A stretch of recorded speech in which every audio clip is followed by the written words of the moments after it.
Hello everybody, it's Foster and I am back with another video. Today I'm going to be reading Not If I Save You First by Ali Carter, and it is chapter 2.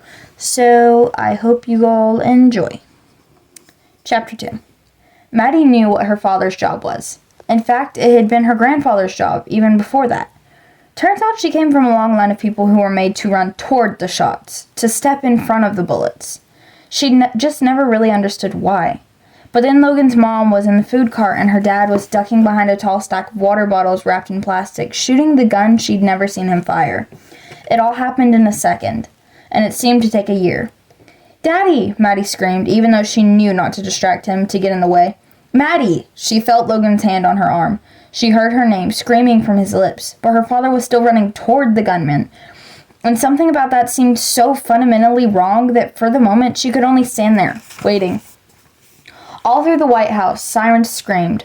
Logan's panic button had a GPS tracker, so the rest of the Secret Service would be there soon. Maddie knew. They were probably already blocking the exits and barricading the gates. The president would be halfway to his underground bunker by now, but Maddie was still standing in that corridor, watching her father run, fire, fall. One of the Russians was down.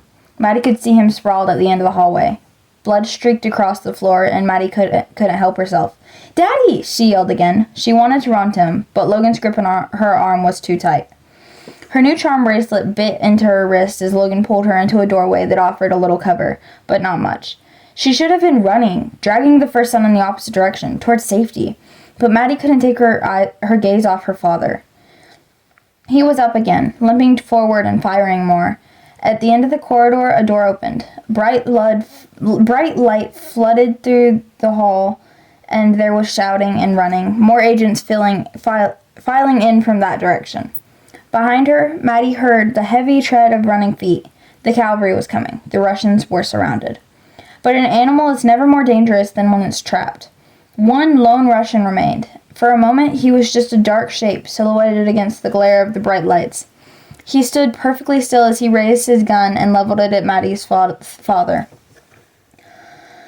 Then the man smiled. As if pulled by a magnet, the gun moved, then pointed directly at where Maddie and Logan huddled together.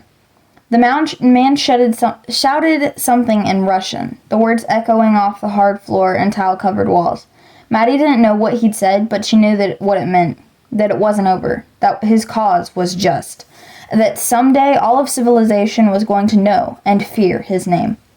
For a second, the world stood still, and then he pulled the trigger just as Maddie's father jumped between the man and Logan and fired. At first, the Russian stood, mouth gaping, as if he couldn't quite believe that someone would have the nerve to get in his way, to fire back, to go against whatever master plan had brought him to that place and time. But then he looked down at his chest, at the place where the blood was starting to ooze from beneath his ugly tie, and he dropped to his knees, then to the floor. He didn't move again. "Rascal!" someone shouted, and Maddie could feel the world change as the rest of the Secret Service swarmed around them. "The First Lady!" Maddie's father's voice sounded faint, like he was half asleep, yet he was still dragging himself toward the box. Blood trailed behind him, and Maddie couldn't be held back any longer.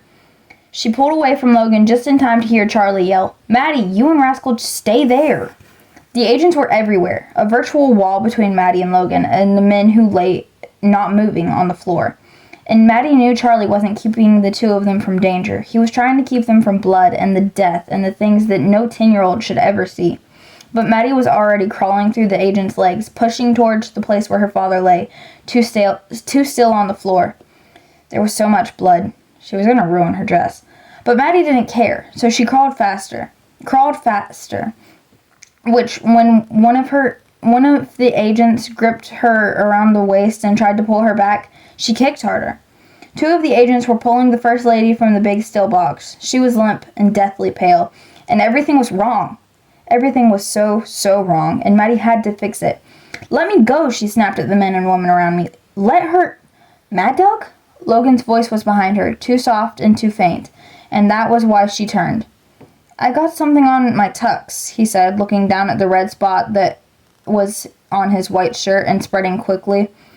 "I promised I wouldn't get it dirty," he said, and then fell hard to the floor.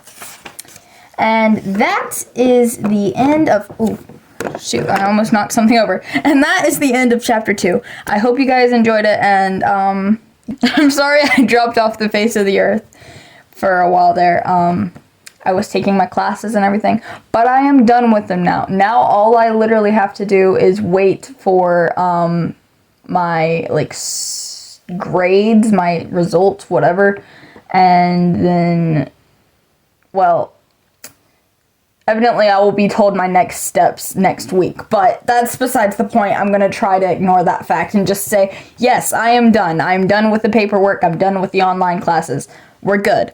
Anyways, thank you guys so much for listening to it. I hope you enjoyed, and I'll see you in the next one. Bye!